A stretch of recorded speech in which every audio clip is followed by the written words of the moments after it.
Okay. Class, good morning. Today we have jury charge, Q&A, proper names on your 225 number one, on your 240, Okinawa Pacific GED GI WIA. And this will be your 240 Q&A for 5 minutes.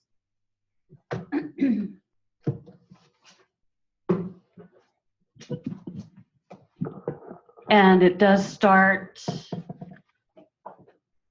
in the middle, 240 Q&A. Have you had any other accidents besides the one at work and the auto accident you already told us about? I was shot off of a seawall in Okinawa. That would count as an accident. Were you injured or at that time? Yes, ma'am. How were you injured? Well, I had a shell fragment to the head. Did you recover from that injury? Yes, ma'am. Any other accidents? No. Did you have a previous accident at work where you were hit by a swinging door or something like that? Oh, yes, ma'am. I certainly was. And what did that accident involve? It involved a set of trailer doors that had no hooks. A high wind, gust of wind, tore the mooring loose, and it came around and struck me, knocking me unconscious. I assume you had a blow to the head if you were knocked, you said, unconscious. Yes, right. Besides that, did you have any other injuries? No, I don't believe I did. In the 1979 automobile accident, besides your knee, did you have any other injuries? Perhaps. I don't remember. I mean, they were not sufficient to disable me. Did you recover from the 1979 automobile accident? I went back to work in July, so that was recovery from that. Did you recover from the head injury at work when the doors blew against you? Yes. Were you having problems with either of your knees? Well, yes, but I did not know at that point in time what my problem was. Now, let me volunteer some more information. In another campaign in the Pacific, I injured my groin while picking up some ammunition. Okay, had you sought any treatment for your knees before May 1986? No. And I understand we're excluding the 1978 treatment you already told me about. Yes. Were your knees preventing you from working at all? No. Before May 1986, were you having any problem with hearing loss? I think so, but I never had a test, so I don't know. What kind of problems were you having? Possibly not hearing clearly and some ringing. Did that get worse after May 1986? Yes. Did it prevent you from working before May 1986? No. Before May 1986, were you having problems with headaches or dizziness? Occasionally. Did they continue to get worse after your accident at work? Yes, ma'am. Before your accident at work, did they prevent you from working at all? No. Had you ever been, before the accident at work, had problems with diabetes or ulcers? No. You indicated before you had not returned to work. Why is that? Employability. Where are you not employable? Well, I can't stand for any length of time. I ambulate with a cane. Do you have any limitations on kneeling or squatting? I can't kneel. I have to pray standing up. Can you squat down with your knees bent? I have more mobility in my left knee. My right knee is more rigid than my left knee. Do you have any problems bending? Yes, I have problems bending, but I can bend. It's just difficult. What's the level of your education? My formal education was the 8th grade. Do you have a GED? No, ma'am. I do have a high school diploma, but I attended what was called a GI high school and acquired the diploma through completing courses. But my formal education stopped at the 8th grade level. Have you ever been to trade school? No. Have you ever had any other training courses in connection with that particular job? No, I have been a truck driver all my life, and I started in the industry at a young age, and through exposure I learned by just driving. So most of your education has been on the job. On the job. You learned how to truck drive while you were truck driving. Well, I learned by rote the things that I learned. Have you ever had any other jobs besides truck driving? I once operated a service station, a gasoline service station, and I was the owner-operator. When was that? The best I recall, it was 1956 through 1960. Do you currently have a license to drive a truck? Yes, ma'am, I do. How often do you have to get a physical for that? I haven't had a physical for it ever, other than just a visual. Whatever they do when they check your perception and whether or not you're colorblind. Is that your vision, or is your vision still okay? Failing fast. I can see, but I have to have glasses for reading. The longer I use them, the more I have to. Have most of your truck driving jobs required you to help load or unload? Yes. Could you do the unloading and unloading part of the job now? Yes. What's your current source of income? I am on Social Security. How long have you been receiving Social Security? I think 85. Anything else? My wife is a church organist that receives a little stipend for playing services, and I have a small interest income from savings. Let me try to restate my question for clarity. At some point in time after you started receiving the disability benefits, did Social Security tell you that they would be coming out of a different fund, that they would become retirement benefits instead of out of the disability fund? No, Social Security has never told me anything. Now, you settled your workman's compensation case back in August 1985. Does that sound right? Yes, ma'am. Well, that's my signature. What the hell did I do with my glasses? I must have left them in the car. Hope I didn't lose them. You did have increasing pain in your right knee. I've had pain over several years from the time when I was in the service. Did it start perhaps when you were shot off that wall? It may have had its inception at that point in time. Could you describe for me what happened there? Yes, it was one of those daylight barrages early in the morning, and we were undergoing an enemy mortar and or artillery barrage, and I was struck from a shell fragment, and I went off probably 10 feet down to the coral floor. Of the ocean. Not the ocean, the beach. You're talking about a seawall being shot off a seawall? Well, it's a barricade to keep rolling surf from washing away the beach, destroying it. Did you hit the coral floor with your knees? I went down on my all fours, yes. So your knees would have hit the coral floor. My knees and my hands, right. Do you recall seeing any doctors while you were in the Army after you had both of these accidents you described? No, my WIA was 12, June 45. What is WIA? Wounded in action. Okay. The Battle of Okinawa went on and terminated 12 days after I was hit. I returned in to sick bay or... Okay, and so we'll get ready for your 200s. 225. Number 1, you have Mr. Trainer, Loam Petroleum, Trainer Deposition at number 17. Night Oil, Exxon, Smite Exploration, Houston, Texas. Dow Chemical, Houston, Loam. Geophysicists, Eastern Colorado, Bighorn Basin, Gulf Coast, Paradox, and Utah.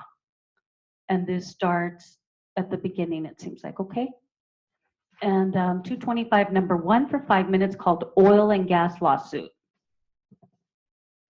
Mr. Trainer, how old are you, please? 36. In April of 1982, when you joined Loam Petroleum, you would have been how old? 32. According to Trainer Deposition number 17, which is a resume, let me ask you, did you prepare this resume yourself? I don't honestly recall, but I probably did, yes. Well, did you provide the information that's contained in the resume? Certainly. When you say you don't recall, are you talking about someone typing it? Right, typing it or the actual date of when it was drafted to be typed. During the course of this deposition, I've had occasion at least to note in my mind that you're a fairly careful person. Would you agree with that? Oh, to certain degrees, I'm sure. You like to think of yourself, however, as a careful person, do you not? Oh, I guess we'd all like to think we are careful persons. And you'd like to think of yourself as a prudent person. I'm sure. And would you also characterize yourself in your mind as a knowledgeable, intelligent person in the area in which you practice? Yes. Do you think you're good at what you do? Yes. Can I see your resume, please? You left Night Oil apparently in March of 1980, correct? According to your resume. Can I take a look at my resume? Are you having a difficult time remembering that? I left Night Oil in sometime in early 1980. But you don't recall the month? No. What was the reason for your leaving Night Oil? I guess I wasn't satisfied that Night Oil had the expertise of a company like Exxon, for example. Is that the only reason for your leaving? That was probably very dominant, if not the only. Did you leave voluntarily? Yes. You then went to work for Smith Exploration, is that correct? That's correct. And you left Smite Exploration in January of 1981, is that correct? That sounds reasonably close. Well, if I said that your resume indicated January of 81, would that confirm it? Or is January of 81, as it appears on your resume, reasonably close? It's probably reasonably close. Well, do you know if you left in January of 81? Do you know if this is correct on your resume? No, I don't. It probably is reasonably close. So the resume could be incorrect in that sense. To minor degrees, in terms of plus or minus a month or two, I'm sure it could be. All right, what was the reason for your leaving Smite Exploration? Well, Smite had a very high-pressured, intense military-like environment, and I didn't like it. I see. Then was your departure from Smite Exploration a voluntary departure? Yes. Did it provide the opportunity that you didn't have at Night Oil that you expected you might find at Smite? Please repeat that. You indicated that you left Night Oil for certain reasons because you wanted to go to a company such as Smite that provided better advancement. More expertise. Okay, did you find that at Smite? Yes. Where were you located when you were with Smite? Physically located, what state? Houston, Texas. You then apparently joined Dow Chemical, is that correct? That's correct. In Houston? That's correct. And you left there in March of 1982, is that correct? That's correct, I believe. Is that accurate, or is that just an estimate of when you left? Again, we could be talking about plus or minus a month.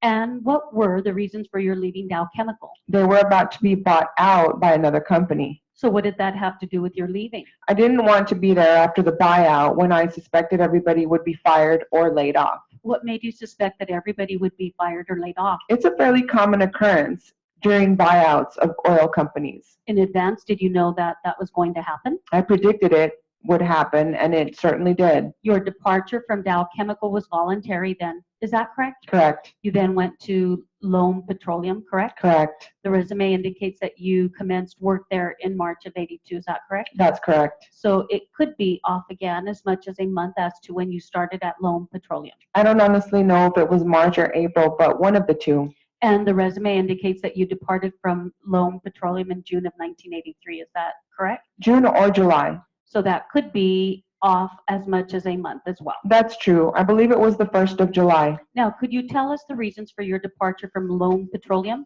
There were two factors involved. The most important of the two factors was the fact that they had promised me $100,000 within the year. The second factor deals with Loam's poor financial position. Well, are you saying that you were anticipating financial security as a result of these underwritings, and that was one of the reasons for your leaving Loam? That was one of the reasons, yes. Now, did you receive a paycheck from Loam on a regular basis? Yes. And did Loam ever miss a paycheck? No. So you were paid for every week or month that you worked at Loam. That's correct. You have no dispute with Loam at this time as to wages or salary, is that correct? That's correct. What were you expected to do for Loam in return for your salary, please? My responsibilities included all aspects of geophysical exploration, literally. I was the only geophysicist there. You were the only geophysicist there, is that correct? That's correct. I note on your resume at Loam that you indicated you're the chief geophysicist, is that correct? That's correct. And you were chief of nobody else. Isn't that a fair statement? No geotechnical people around. How many other geophysicists were there? There were none, correct? That's correct, but I still have the position of chief geophysicist. That's a title that you had. That's right. What did you work on exclusively for Loam while you were at Loam, please? I worked the eastern Colorado area, the Bighorn Basin area. What else did you do at Loam? I pursued some activities in the Paradox Basin in Utah, some work in the Gulf Coast area. I think that's the bulk of it. What work did you do in the Paradox area in Utah? Just some preliminary research, seeing what seismic was. Okay, you have on your 225 Q&A, number 2, Vail Steamboat Snowmobiling. And it starts in the middle, and this will be 225 number 2 for 5 minutes. Has the doctor given you any treatment? Just trying to get me to deal with my condition as far as being depressed, and I am quick on the temper, no patience. Could you tell me about that? I guess that's in the area of what we call emotional injury. I guess you could call it that. Because I asked you earlier about physical, maybe I could ask you now for you to tell me any other types of injuries you sustained in this accident, in your opinion. Well, it is the emotional with a lot of stress. What kind of emotional stress were you having? I was sitting around. I sat around for months. I just can't do anything. I'm not used to sitting around. I can't work on my cars. I can't work on the house. Just caused a bunch of problems with me. Do you work on cars? Yes. Do you rebuild cars or do mechanical work? Oh no. As far as cars, they always used to be highly polished, and that was just for appearance and the tune-ups. And I can't even rotate tires anymore and things like that. I just can't do any work on them. I can't work on the house. I can't do any yard work. There's quite a few things I can't do. That's what you're talking about that caused you to be depressed and getting a little itchy sitting around the house. Yes. Now that you're back to work, has that lessened? To a degree. It gives me something to do, but there is still a lot that I want to do and can't do. What kind of things at the current time that you want to do but can't do? Well, basically the same things. Like I got a list here that I wrote down of things I can remember. Okay, maybe you can take a look at that list. Things that I like to do. First is snowmobiling. I used to go up to a friend's house. I can't ski anymore. Did you used to ski regularly? Yes. Where did you ski? We skied at Vail and Steamboat. What kind of a skier are you? Fair, but the dangerous type. Now, has the doctor told you not to ski, or is it something you feel in your own mind you should not be doing? I was told by numerous therapists, anything that would jog my body, I can't do. I have a four-wheel drive truck, which I can't use anymore for four-wheeling. Why is that? Because of the bouncing? The bouncing. I can't go hunting. I can't even bird hunt because of walking down those rough fields. I have a hobby of doing cut glass. I can't even do that now because you have to bend down to cut glass. I can't take the stooping. Did you work standing or sitting? Standing. Can you do it sitting at a table, for example? I can't. Okay, anything else? And I had to buy a garage door opener. I can't have the strength to open a garage door. So do you have a little electric one? Yes, I can't sit too long if I go to a hockey game or something like that. I don't go there anymore. I can't stand too long. I'm kind of caught in the middle. I can't walk too long, and especially not up the hills, and that's taboo. Do you get relief if you move around, for example, from sitting and then get up and walk around? Yes, Does that make you feel better? yes. How long can you sit at one time without having noticeable discomfort? Oh, an hour, half an hour at times. Anything else on your list there? Well, let's see. I can't ski, can't dance, I can't work on the house. Anything else, or have we pretty much covered it? I have pretty well covered what I can think of. Has the doctor given you any medications or anything like that? No, he has not. Basically, you just talk sessions. Yes, Has he given you any suggestions on how to improve? yes. What did he tell you? A lot of things which haven't helped. All right, do you know what loss of consortium means? Yes. Can you tell us in your own words what you know about any loss of consortium that your wife might have incurred as a result of your injuries? Well, it's been very bad since the accident. Just too uncomfortable to do anything. And has this affected your sex life at all? Quite a bit, yes. Can you tell me about that? Well, it's non-existent almost. And when did it first start to affect your sex life? How soon after the accident did you notice anything? Well, since the pain was there, just too uncomfortable. What kind of pain? The back pain? Yes. Now, the back pain has reduced in the past few months, has it not? Reduced to a certain degree, yes.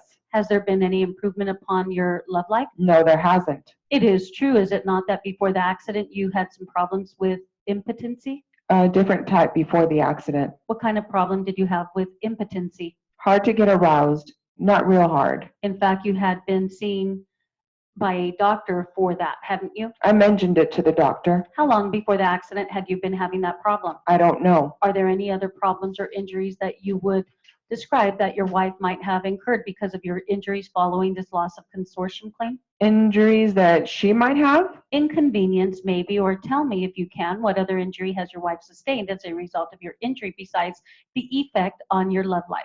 I don't think I quite understand it. Let me see if I can make it a little simpler. Loss of consortium doesn't mean just loss of lovemaking or loss of a sex life. It also means loss of companionship, loss of services such as your mechanical ability, loss of affection and aid. Is there any other effect your injuries have had on your wife other than the sexualness? Mental. A lot of mental grief I've given her. And you feel this comes from being depressed. Yes, I do. Now that you are back at work, has your frame of mind improved? Are you feeling less depressed? To a degree, yes. Are you easier to get along with than you were 6 months ago? To a degree, yes. Has your wife been to see any doctors, maybe psychiatrists or? Okay, you all. And so that concludes your test. Have a good day, you all.